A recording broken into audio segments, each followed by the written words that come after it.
معروف شاعر، نقاد، ادیب اور ڈرامہ نویس امجد اسلام امجد لاہور میں انتقال کر گئے۔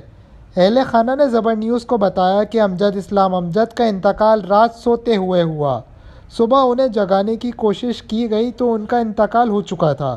مرحوم 4 اگست 1944 کو لاہور میں پیدا ہوئے اور انتقال کے وقت ان کی عمر 78 برس تھی۔ امجد اسلام امجد نے 1967 سے پنجاب یونیورسٹی میں ایم اے اردو کیا۔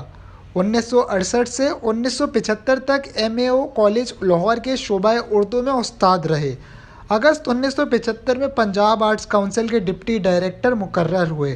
90 کی دہائی میں امجد اسلام امجد کی خدمات دوبارہ محکمہ تعلیم کے سپرد کی گئیں اور وہ دوبارہ MAO کالج میں شعبہ تدریس سے منسلک ہو گئے۔ انہوں نے بطور ڈائریکٹر چلڈرن کمپلیکس کی ذمہ داری بھی نبھائی۔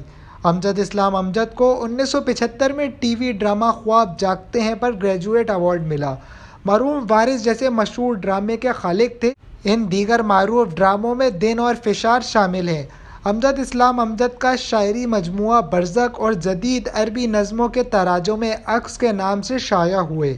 ان کا افریقی شعراء کی نظموں کا ترجمہ کالے لوگوں کی روشن نظموں کے نام سے شائع ہوا، جبکہ تنقیدی مضامین کی کتاب تاثرات بھی بہت مشہور ہوئی۔